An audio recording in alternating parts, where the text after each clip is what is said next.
At ang huling-huling khalifa ng Abbasid na si Mu'tasim Billah. Si Mu'tasim, matanda na.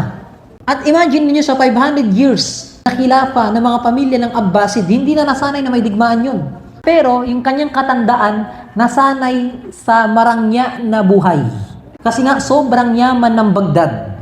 Hindi ini-expect ng mga Muslim na may mangyayari sa ganong panahon. At alam niyo yung China, sobrang laki niyan. At ang China, matagal nang nag-exist yan. Pero dati, ang China, hindi pa yung ganyang kalaki ng nakikita natin sa mapa, hindi pa yung ganyan. Kasi ang China, 5 region yan. Yung Tibet, Turkestan, tapos yung Manchuria, pati yung Inner Mongolia. 5 yan. Dati, ang China, yung tinatawag na Manchuria lang. Ang Manchuria Empire, nandyan yung Beijing, yung capital city.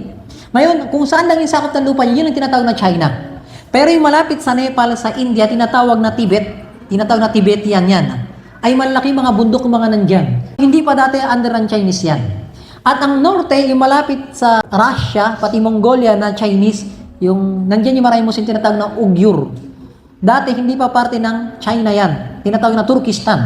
Ngayon, wala nang bansang Turkestan kasi nakuha ng China. The point is, ang China matagal na nandyan. Yung history ng China, sinasabi nga nila, 2000 BC, bago pa si Kristo, 2,000 taon nandyan ang China. Sa history ng Islam, kahit sa panahon ni Propeta Muhammad sallam, hindi umabot yung Muslim sa China. Maliban lamang sa panahon ng Abbasid. Hindi sa panahon ng Umayyad. Sa panahon lang ng Abbasid, na-encounter ng mga Abbasid yung Chinese, mga Chinese. Na-encounter lang nila yon kasi malaking connection yung Persian Empire sa mga Chinese. Bago pa nawala yung Persian Empire, bumagsak yung Persian Empire dito sa panahon ni Umar ibn Khattab, nawala sila. Pero may connection na yung Persian sa mga Chinese. Kaya ang nangyari, nung nabura na yung Persian Empire sa kamay ng mga Muslim, karamihan sa mga official ng Persian Empire ay kinupkup sila ng mga Chinese. Marami rin iba't ibang king na mga China sa lugar nila. Diyan na yung tinatawag na Yuan Dynasty, Ming Dynasty sa mga Chinese. Siguro mga 10 dynasty, ibig sabihin 10 mga pamilya yung namuno sa China. Alin tulad ng Abbasid, ng Umayyad, ng Ottoman, yung Chinese meron din. Pero never nagkaroon ng direct na digmaan ng Muslim at ng China maliban na lamang sa panahon ng Abbasid. At doon natalo yung mga Chinese. Pagkatapos noon, tuloy-tuloy na yung pagdakwa ng mga Muslim sa China, tinanggap ng mga Chinese government yung religion ng Islam sa China. Kaya may mga Muslim sa China. Karamihan sa Uyghur, sa tinatawag na Turkestan. Kaya marami Muslim sa Turkestan, yung tinanggap na nila yung Muslim sa lugar nila. Nung nawala yung mga dynasty ng China, ay hindi expect ng China na mga Chinese na sasakupin sila ng Mongolia. Di ba magkatabi lang yung China pati Mongolia? Pero hindi inaasahan ng mga Chinese na sasakupin sila ng Mongolian. Marami ng beses sila sinakop, pero hindi nagtagumpay. Kaya nga tinayo nila yung Great Wall of China. Tinayo nila yun laban sa mga Mongolian. Ang naging problema dito, nung nagkaroon ng conflict sa China, yung mga loob ng mga Chinese din, ay biglaan silang sinakop ng mga Mongolian.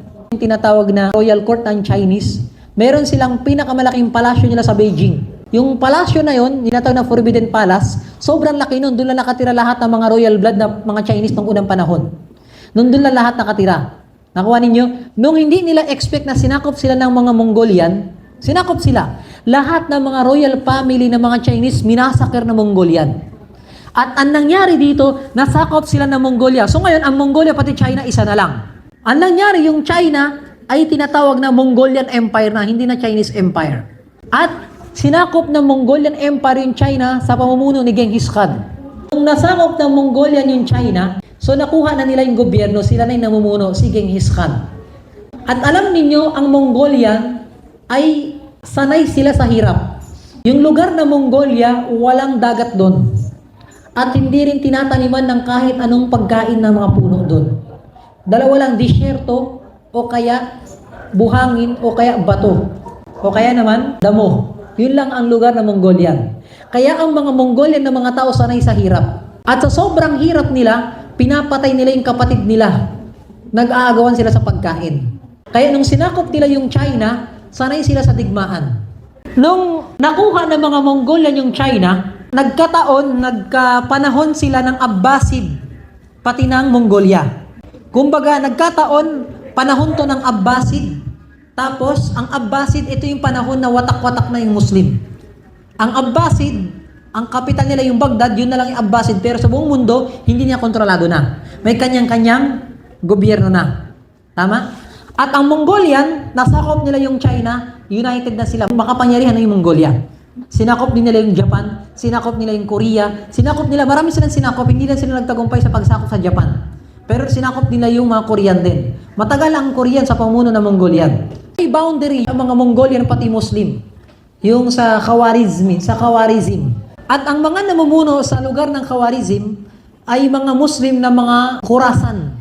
Malapit din sa Iran. Nabanggit ng mga historian na may mga Mongolian na pumasok sa lugar ng mga Muslim na ang punto lang nila ay magbi-business lang.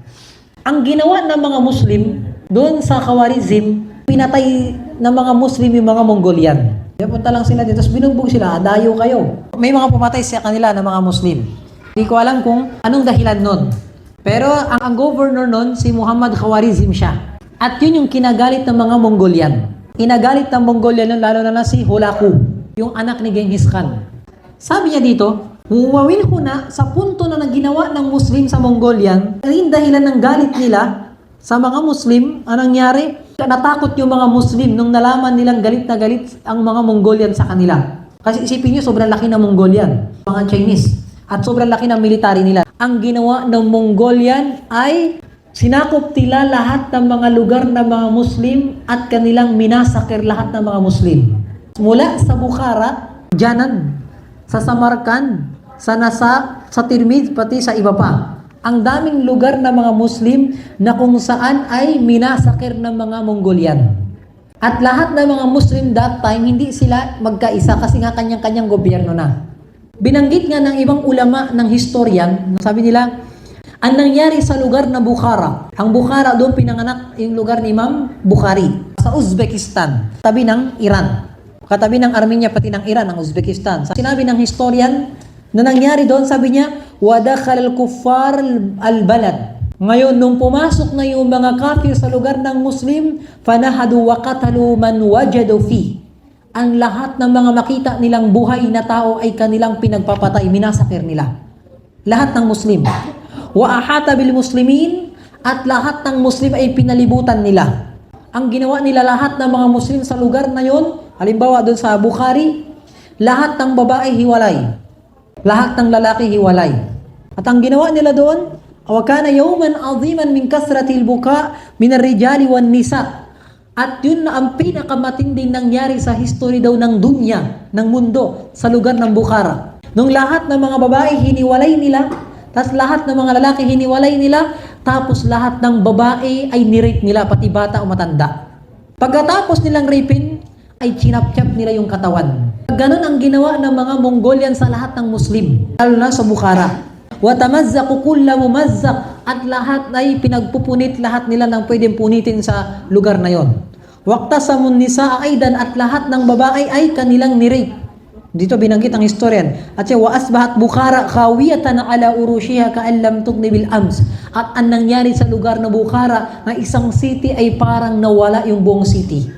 وَارْتَكَبُوا مِنَ النِّسَاءِ الْعَظِيمِ وَالنَّاسُ يَنْظُرُونَ وَيَبْكُونَ. At lahat ng babae sa Bukhara ay nirape nila, tas lahat ng lalaki nakatingin ng mga Muslim. وَلَا يَسْتَطِيعُونَ أَنْ يَدْفَعُوا شَيْئًا مِمَّا نَزَلَ بِهِمْ.